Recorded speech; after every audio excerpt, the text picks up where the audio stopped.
bersama saya.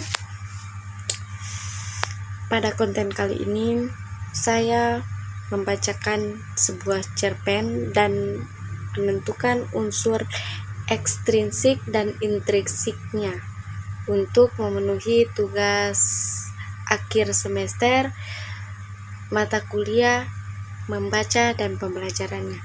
So, check it out. Assalamualaikum warahmatullahi wabarakatuh. Perkenalkan, nama saya Nurul Hikmah, stambuk A111229095. Di sini saya akan membacakan cerpen yang saya dapat dari teman saya, Eva Yunizar. Dia juga dapat cerpen ini dari temannya yang berjudul Terima Kasih. Saat umur 9 tahun, kelas 3 SD, aku seperti disiksa di rumah. Ku dengar cerita dari teman-teman, mereka belum pernah mencuci pakaian sendiri, namun aku justru dipaksa mandiri.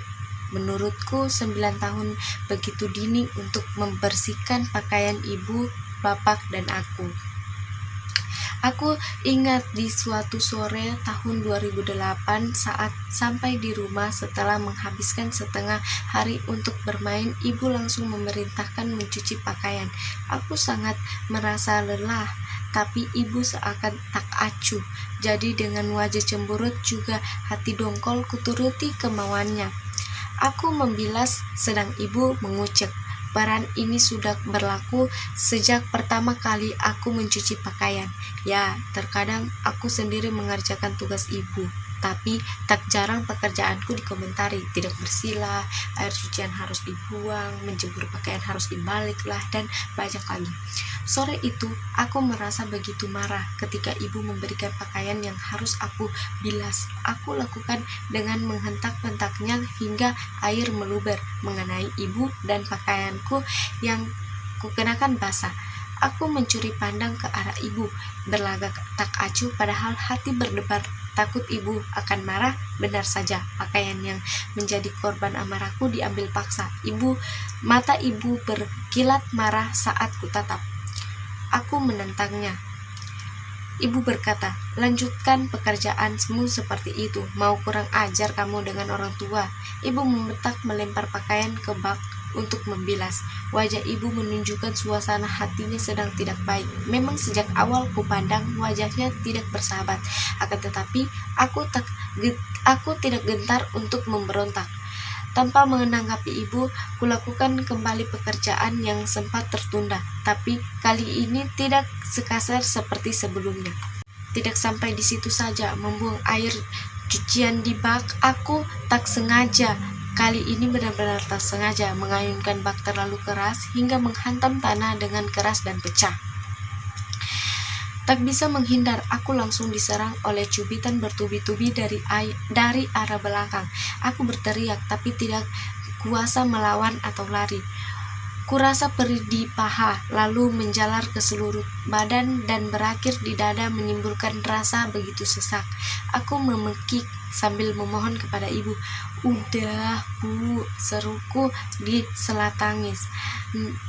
Ibu berkata, cepat ulangi lagi perlakuanmu. Anak kurang ajar disekolahkan agar menjadi orang, justru tidak sopan dengan orang tua. Paha, pinggang, juga lengan menjadi sasaran keganasan tangan ibu. Telingaku juga menjadi korban ocehan ibu yang tak henti-henti. Aku menghabiskan sore hari dengan menangis di kamar, tetap mempertahankan ego dan menahan hasrat untuk bergabung makan malam. Aku marah pada ibu. Bukan hanya itu cerita masa kecilku. Akan kuceritakan satu kisah lagi. Saat tahun 2012 aku sudah SMP. Sikap ibu yang suka menyuruh masih saja tidak berubah. Sekarang ditambah kekangan yang menjadikan musuh bagi teman-teman ketika mengajak aku main. Aku dan teman sebaya sudah memiliki sepeda pada masanya sebagai alat transportasi ke sekolah, karena kebetulan letaknya tak jauh dari desa kami. Siang hari sewaktu pulang sekolah, teman-teman datang ke rumah. Kami sudah berjanji untuk bermain. Rencananya kami akan ke desa sebelah sekadar curi pandang dengan anak-anak di sana. Ibu berkata, "Mau apa kamu di sana?" main jauh-jauh. Kamu ini masih kecil untuk pacaran. Dengan mata memancarkan amarah berapi-api. Putus sudah harapanku, teman-teman sudah menunggu di depan, sedang aku belum mendapat izin dari ibu. Aku menemui mereka, berkata bahwa tidak dapat pergi. Mereka bimbang antara tetap di sini atau pergi. Wajah mereka menjadi layu. Tidak lama ibu keluar menanyakan kemana tujuan kami.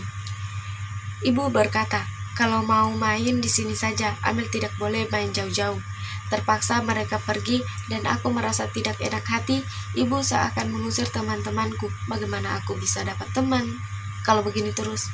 Aku langsung masuk ke kamar dan menangis seharian. Aku mengurung diri, diam saja saat ibu menyuruh makan dan enggan menatap wajahnya.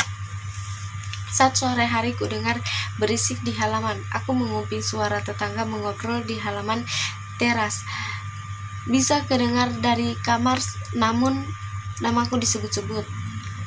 Seperti yang aku tahu.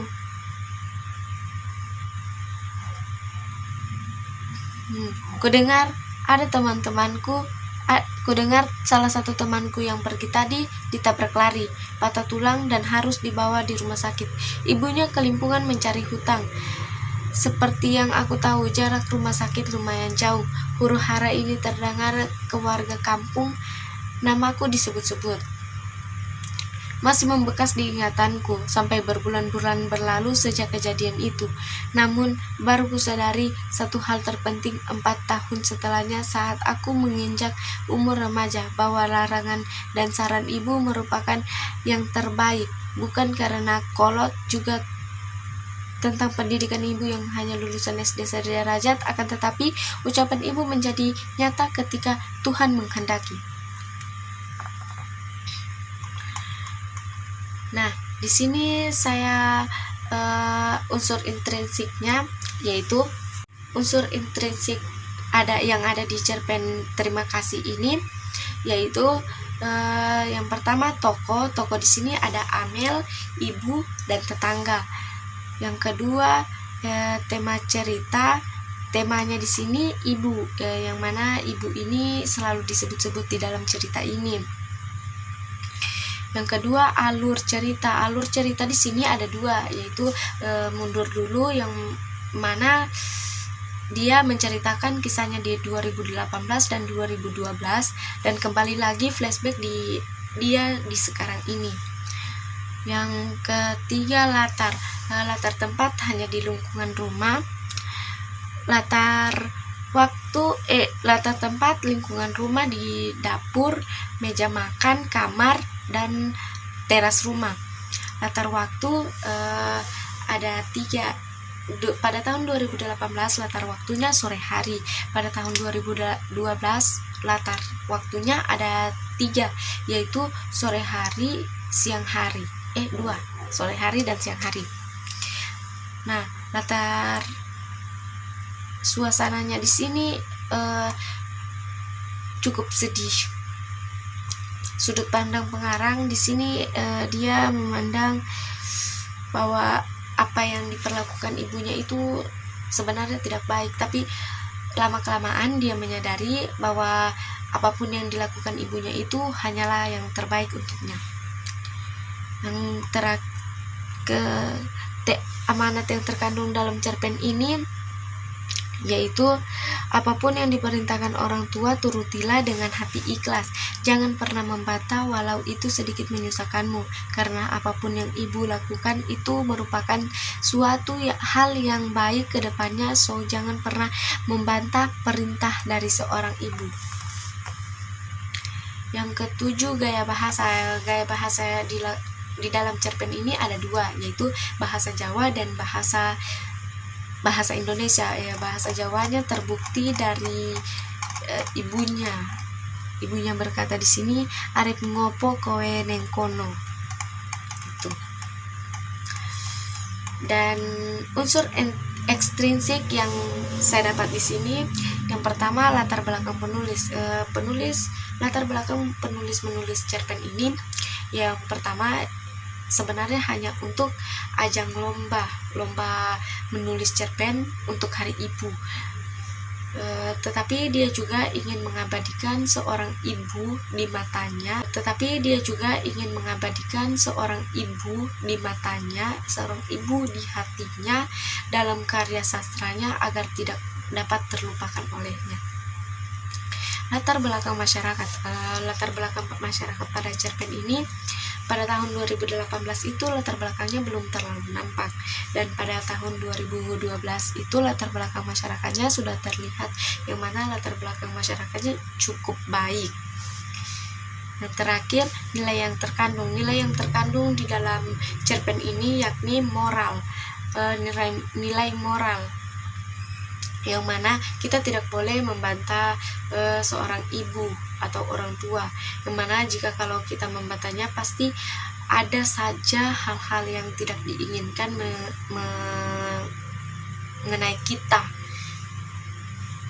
Itu saja yang dapat saya presentasikan dari hasil membaca cerpen ini. Wabillahi taufiq wal hidayah. Wassalamualaikum warahmatullahi wabarakatuh.